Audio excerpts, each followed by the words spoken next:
Madhva, can you get some chairs?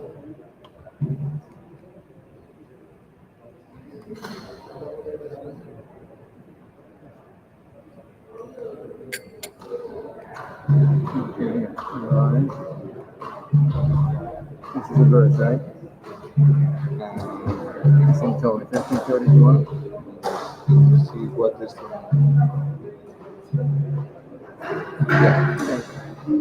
So you're not gonna say it. Okay. Of course, I can read the Sanskrit, but just passing through. You can... Okay. So you can control it.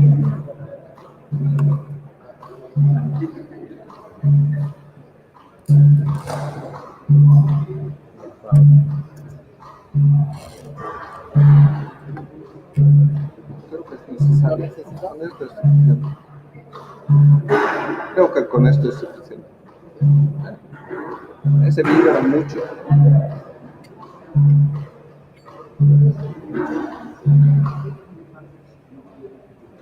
Jayala Madhava Kunja Vihari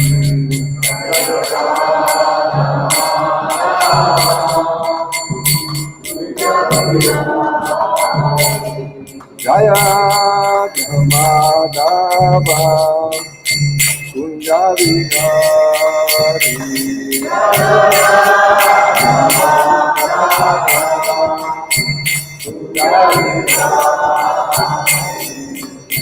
Gopijana Vallabha Girivaradhari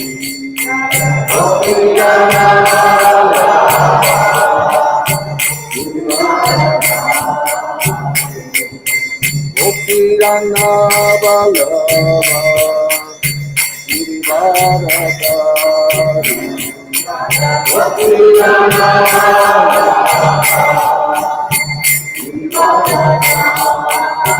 Yatodananda Braja Jana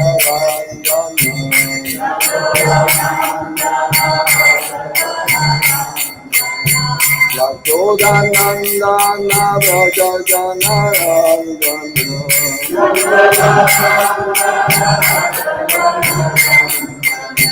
Yamuna Tira Vanachari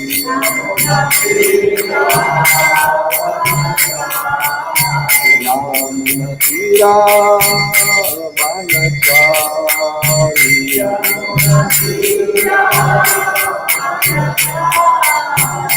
Jaya Radha Madhava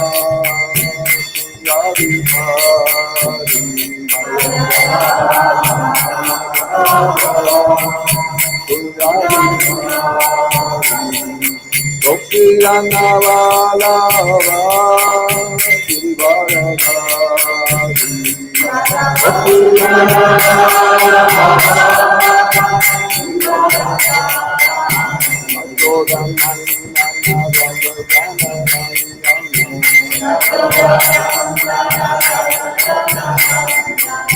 Yatodananda Braja Jana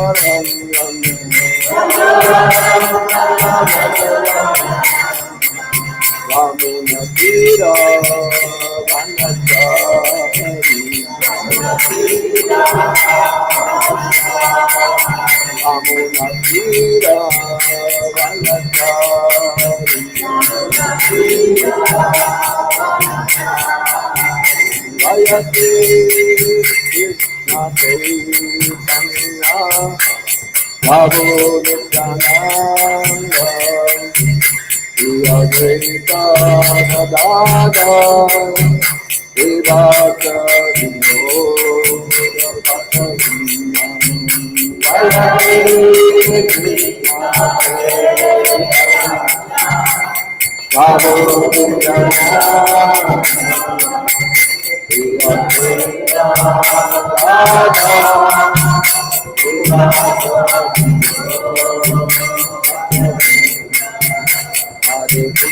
Hare Krishna, Krishna Krishna, Hare Hare,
Om Namo Bhagavate Vasudevaya.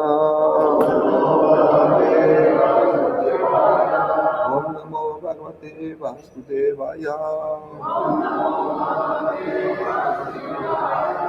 Om Namo Bhagavate Vasudevaya.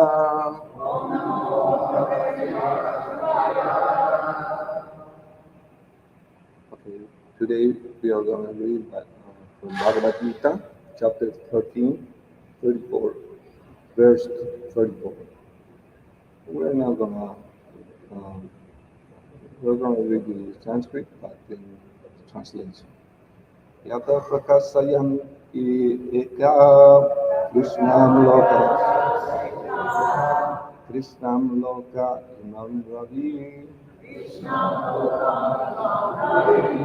Shetam chetri tatra Krishnam Akasayanti Bharata. Translation: O son of Bharat, as the sun alone illuminates all this universe, so does the living entity, one within the body, illuminate the entire body by consciousness.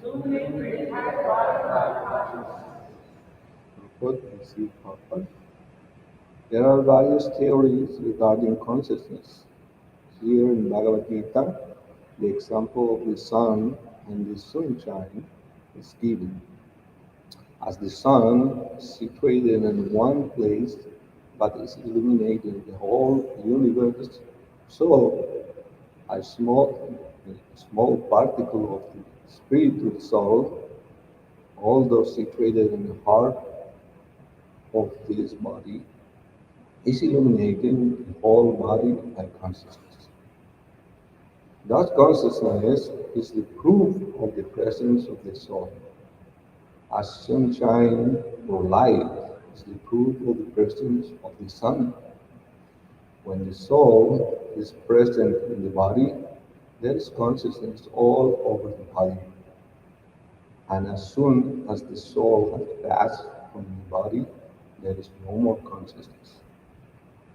This can be easily understood by any intelligent man. Therefore, consciousness is not a product of the combination of matter. It is the symptom of the living entity. The consciousness of the living entity, although qualitatively one with the Supreme Consciousness, is not supreme, because the consciousness of one particular body does not share that of another body. But the super soul, which is situated in all bodies, as the friend of the individual soul, is conscious of all bodies. That is the difference between supreme consciousness and individual consciousness. O son of Bharat, as the sun alone illuminates this universe, so does the living entity, one within the body, illuminates the entire body by consciousness. Om Shukraya Krishna Prasthana.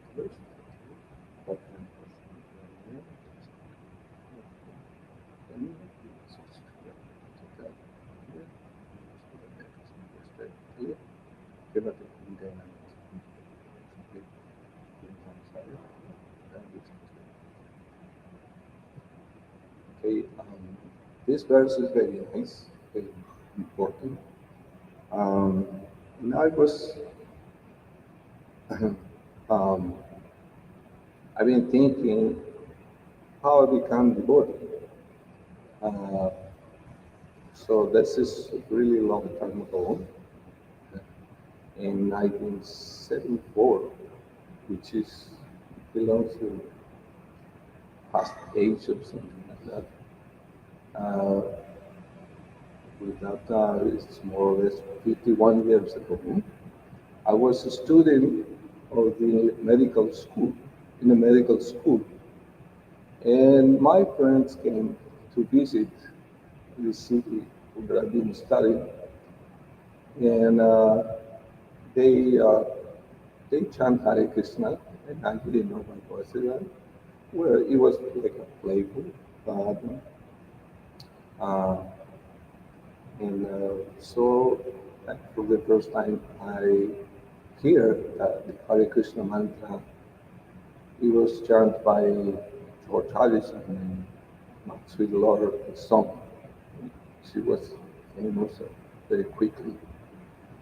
So, but one of my friends, they, he came to America before, and he got Bhagavad-gita, and of course it was the beginning of a lot of speculation at that time. Anyway, in Bhagavad-gita, at the medical school, we can study the body very carefully, anatomy, physiology, this chemistry in detail, very fine, with big books that you have to read.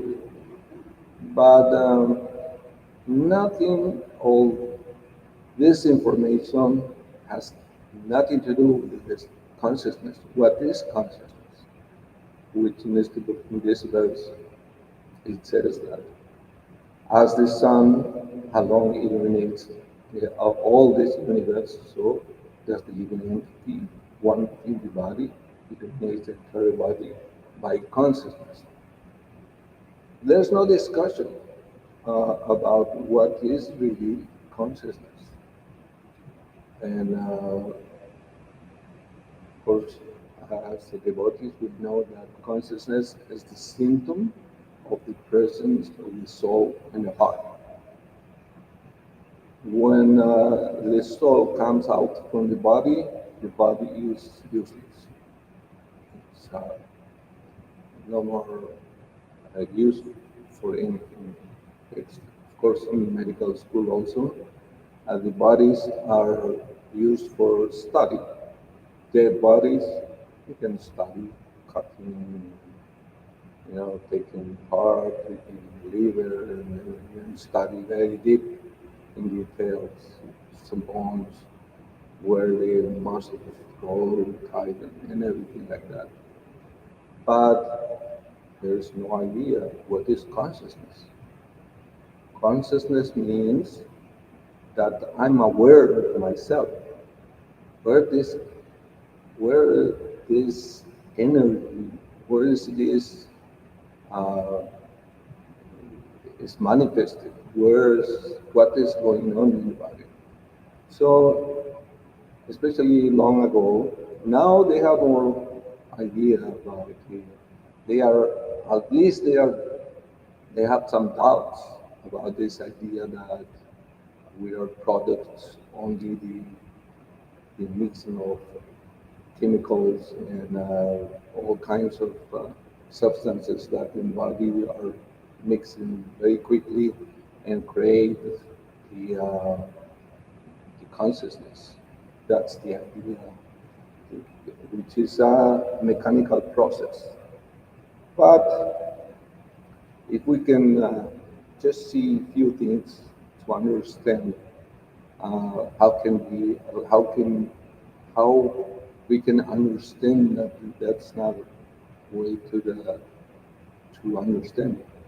Let's say an eye. We can we don't have a picture of an eye, but let's imagine this eye.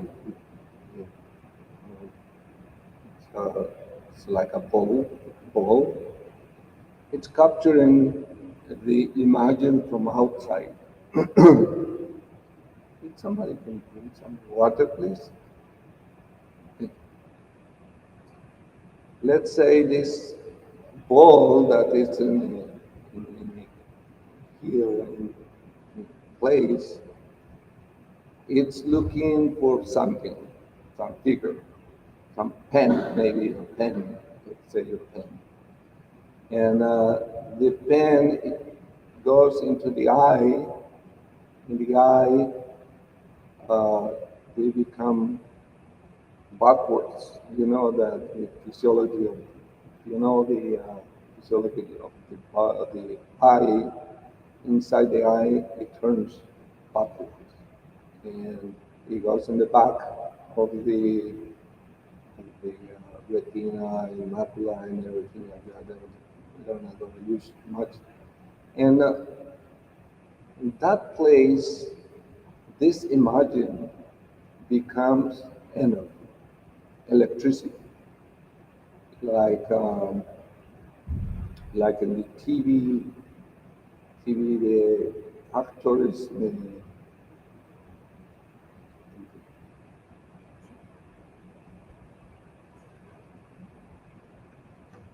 the actors in the theater doing something, and the camera captures the image and it goes into cable. It becomes an information, which is electronic information.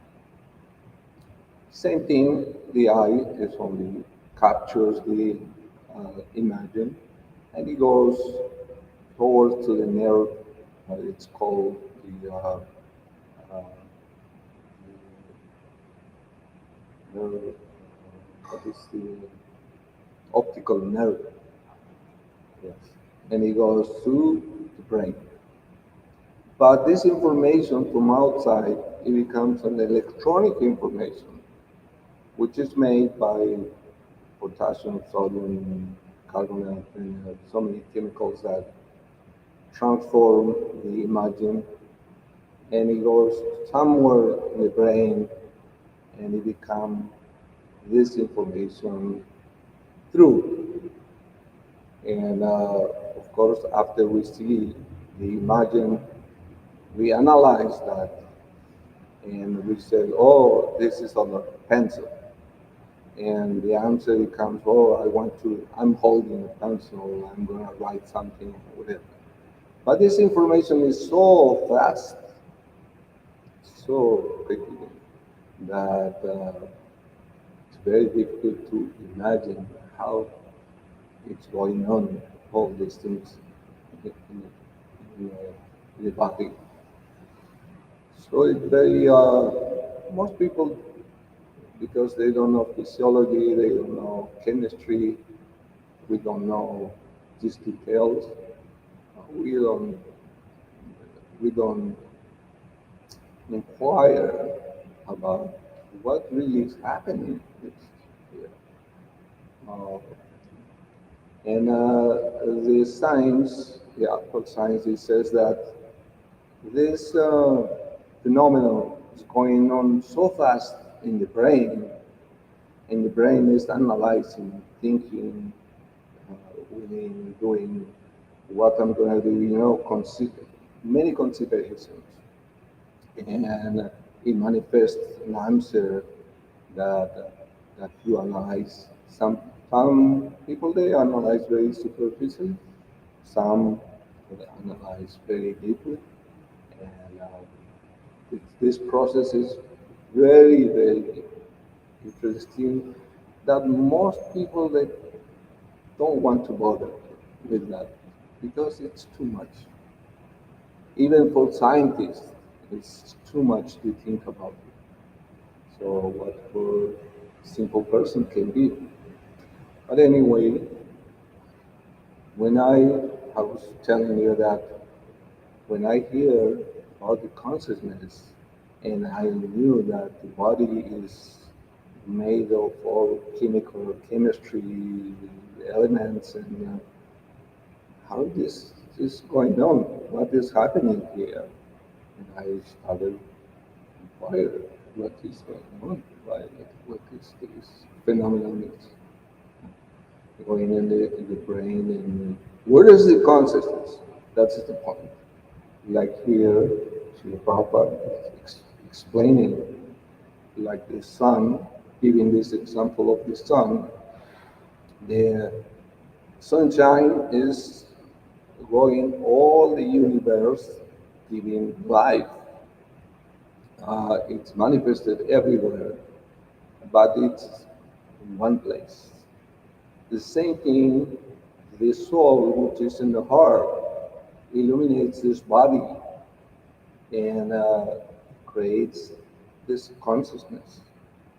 Of course, if we see that from this point of view, it's not very difficult to understand that the soul is uh, is, uh, is the real observer. Because in this example that I gave in the beginning, the question is, where is the observer? Scientists, they said that the brain is the observer. Everything is happening in the brain, but there's nothing clear because there are some of the parts of the brain that they are doing some uh, activity, but like the cell, uh, the nerve cell from the nerves and the brain are exactly the same, are not different types. Two types of cells that they are just helping to pass the information, but there are no differentiation. So how it happened? How this whole phenomenon of vibration is going on? Where is the observer? Because somebody has to be observing, like I'm watching you and you are watching me, and but where is this happening?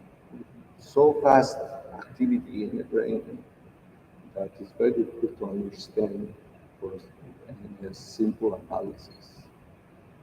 Then the scientists they went so trying to get deep information about this phenomenon, and there is no answer even now. It's very difficult to understand. They tried in so many ways. Finally, they said, "Okay, we have to study more deeply." And they went to electronic, uh, you know, everything. Everything is electronic, but where is the consciousness? How it happens? How he manifests? Where is the observer that is taking all this information? It's very, very, very uh, difficult to get it. But Krishna is giving us this information. It says the observer is the soul. In the soul, it's manifesting in the body, and he is, we are the observers.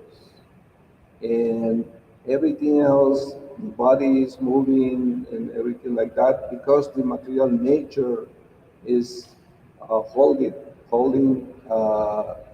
by the energy of Krishna. Krishna is the doer. Krishna is giving us this opportunity to use this body, which is a vehicle. It's like a car. Maybe your car is parking out in a parking lot. It's dead. It's dead. But when you turn, which is your consciousness, you are manifesting your energy, your willing. You can drive, you can move. But this is in a superior energy, it can manifest it in an inferior energy. In the same way, we can manifest our activity because we are superior energy, and material energy is inferior. So, but the whole universe is held by Krishna, is manifested because it's energy of Krishna. So that is the difference between our consciousness and the energy of the consciousness of Krishna. Because he is conscious about everything. We are only conscious about maybe our body. We don't know what is going on in other bodies. The feelings, everyone has a feeling, willing, uh, thinking, everything like that. But we are not aware of it. Uh, but we are only aware of our activity, internal activity, nothing else. So consciousness is a product. It's not a product of chemistry or something else. Is the manifestation of what we are.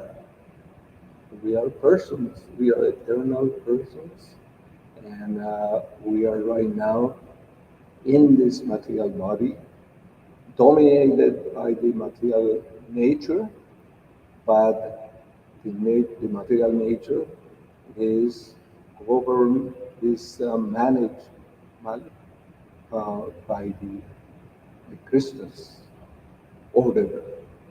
So we cannot go out, we cannot do anything uh, without his permission, uh, without his authorization. We are uh, we are prisoners of this body, and all we can do is try to understand very carefully and very deeply that we are in a big problem. We are engaged in cage inside this body, and we cannot be free unless we do what we have to do, which is understand that this is not my real position, my real nature, being inside this body, material body, is not my nature. I want to be free. I want to be real. I want to manifest my real nature, which is spiritual nature. And then we are going to be really in our condition, in a real condition. Okay, it was just few ideas. Uh, I hope I'm not confusing you with it, but this idea of consciousness is not very easy to understand sometimes. But Krishna in Bhagavad-gita, which is very the beginning of the to understand the whole philosophy, but we can have at least we can understand that we are not this body, which is the main point in Bhagavad Gita. And Krishna is the supreme, and he is uh, he's doing, he's maintaining, he designed the whole thing, and we are just very small uh, particles, and that we are engaged in this body, in this material world. So if you have questions, you can try to answer. Yes, good.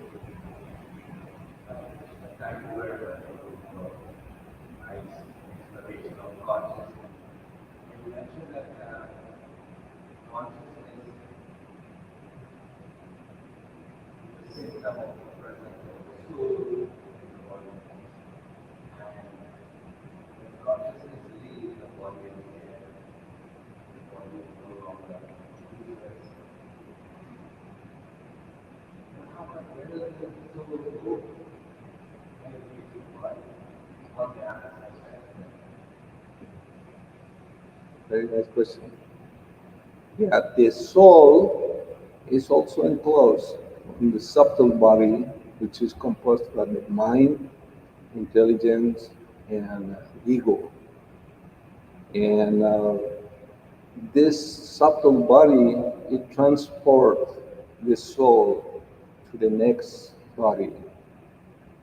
So that's why we can see when a new child or comes up, he has some abilities.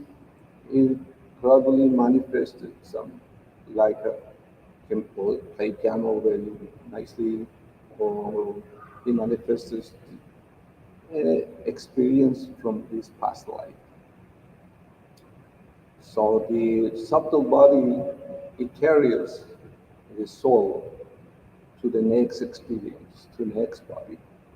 Sometimes we have stories in the Bhagavatam that animals, they can remember the past life, how I become here, and I miss the most important part of my life, and now I'm found, something like that.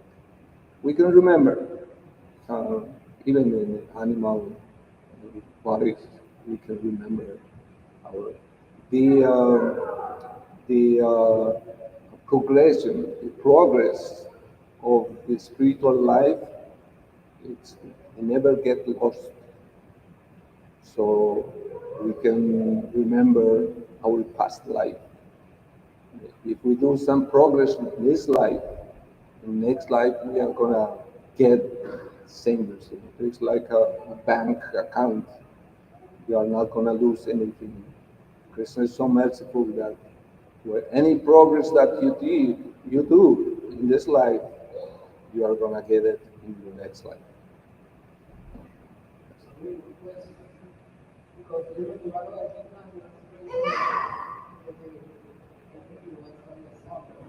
Can you speak?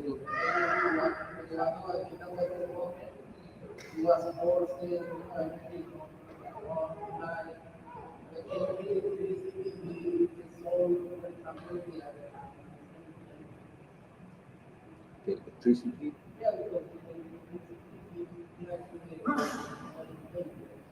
No,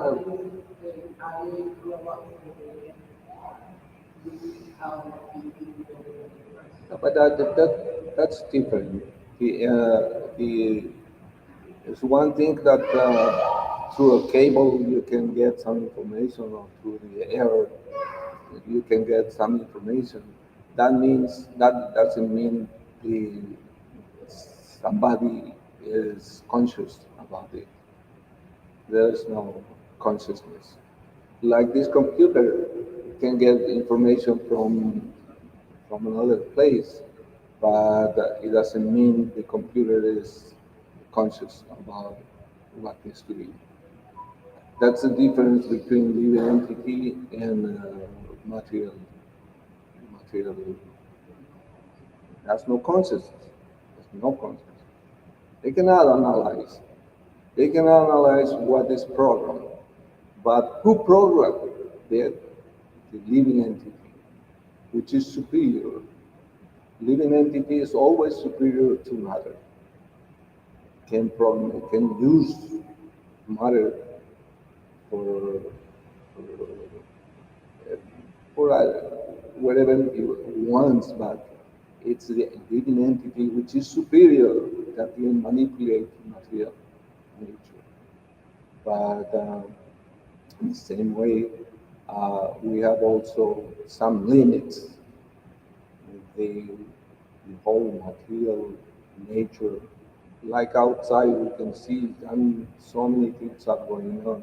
This is out of our understanding. It's out of our condition for possibilities. But Krishna is conscious of everything. That's the difference between us and Krishna. Krishna's everything is super conscious about everything. And we are conscious because we are this we have the same nature of Krishna, but in very small quantity. Okay? Yes? Can you speak now?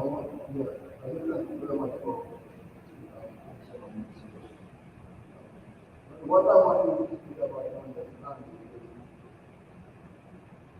consciousness, as you said, is a system of the soul.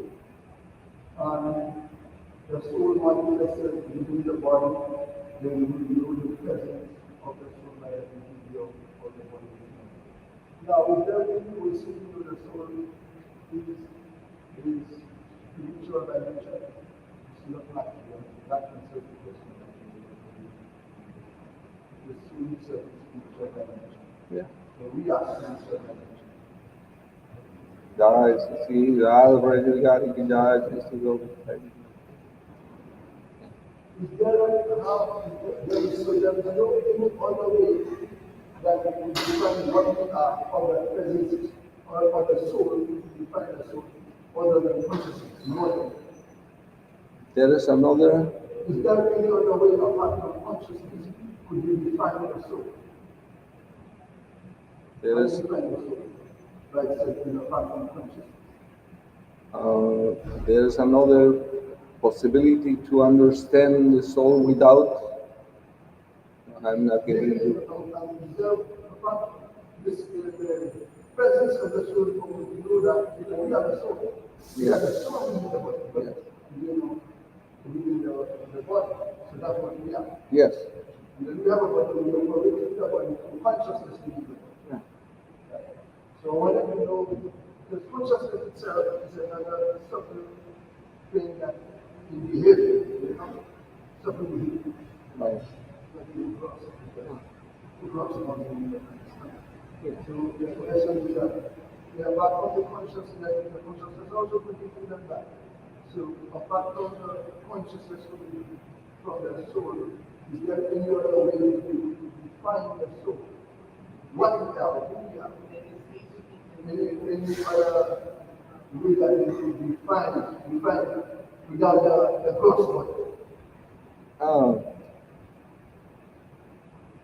Uh, it's like we are in a jail because you did something in the past, and the judge it sent the sentences. You are gonna be in jail, and somebody else will give you, okay, this is your room, and stay in this room because this is higher authority. And the body what we get is because somebody is forcing us to use that kind of, that is karma. Karma means the results of our past activities. If somebody is a very um, dangerous criminal, he must go to a heavy jail, special, separated from everyone because it's very dangerous. So, or a crazy guy to a different place.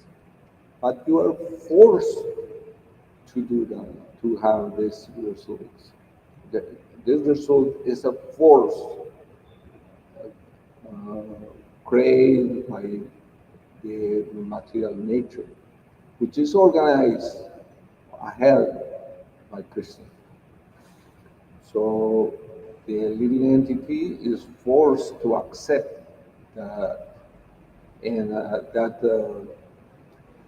that condition, but analysis you can develop some idea that okay, I got it. It's like you say, I got this information, or I got okay. I understand that I'm suffering too much. Where are you? Help me. Somebody has to help me.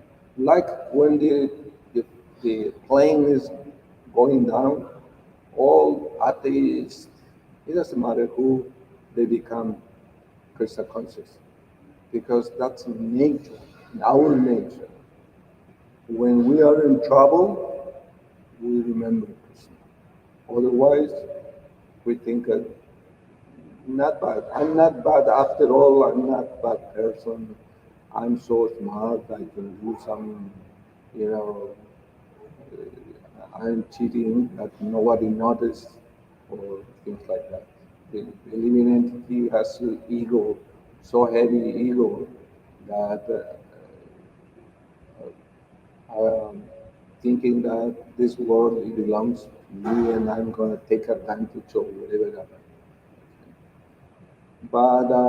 By simple analysis, you can understand also that if you are in really bad shape, better to do what Krishna asked, because otherwise I'm going to suffer.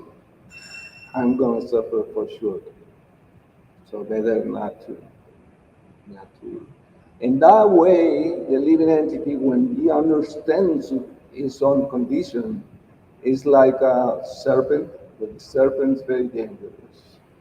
But when he loses his teeth, there's nothing, you know, uh, he is no more dangerous. In the same way, even though we have desires and so many, we want to explore this material nature, but because as devotees we lost this desire to explore the material world, like a serpent without teeth. No more, no dangerous, no more danger. Even though sometimes we have this behavior, but it's less than the, the dangerous ones. Is that okay? The reason why I ask this is because I know my Prabhupada mentioned kindness, how the minimal of what the soul is like what we are.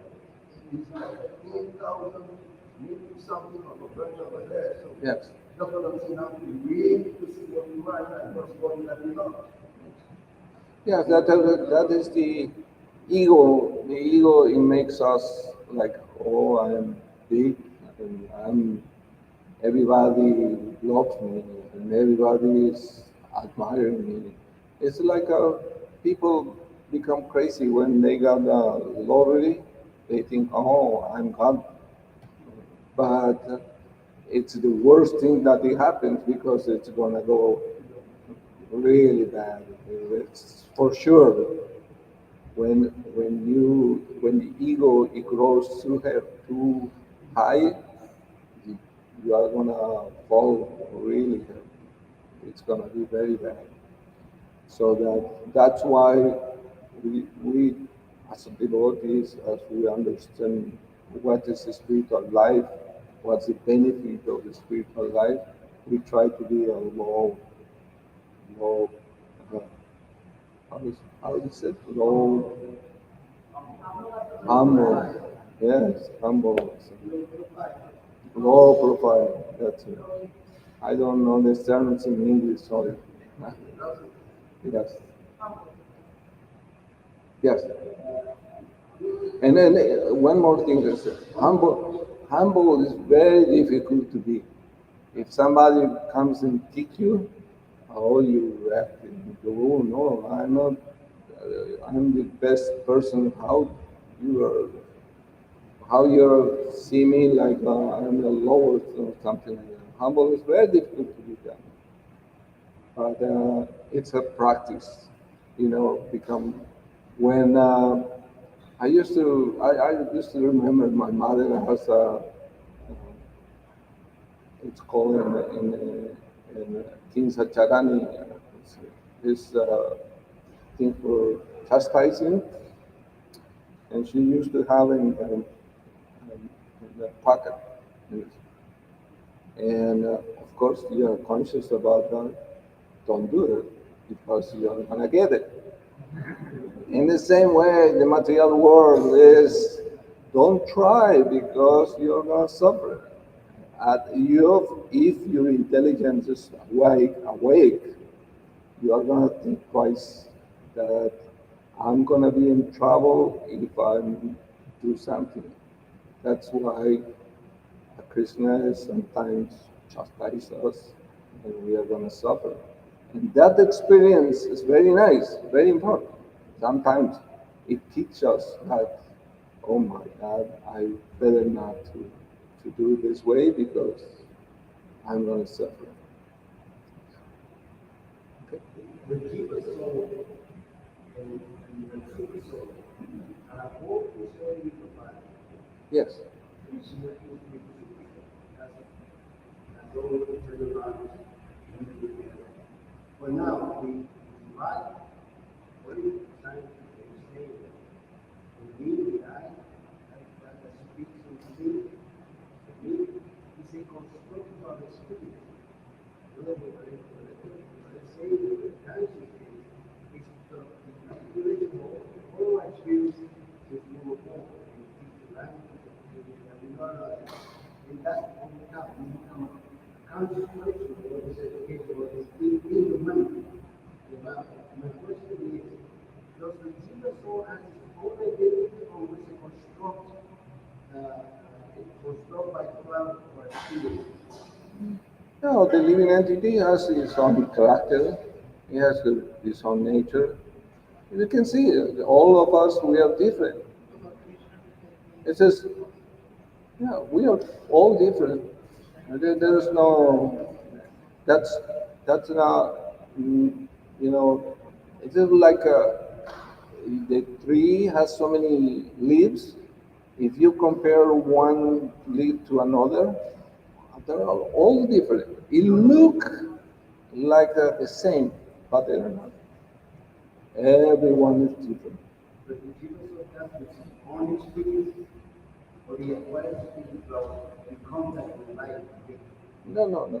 It's nature. That is the. It comes. No, it's not a construction. It's what we are.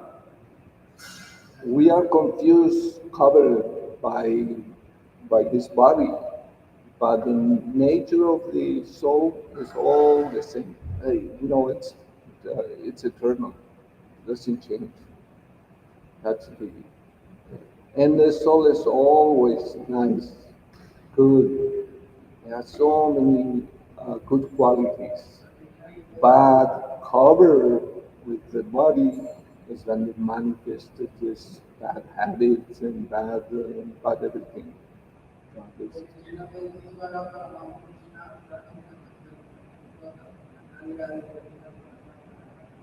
Yes.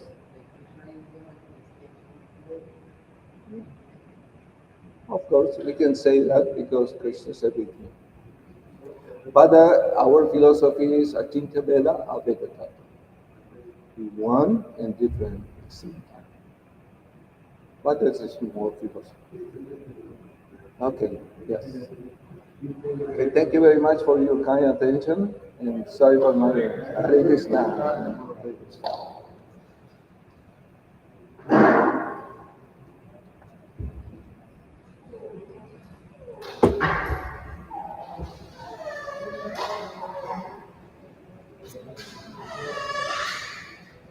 Now we have Prashadam. Please, Prashadam.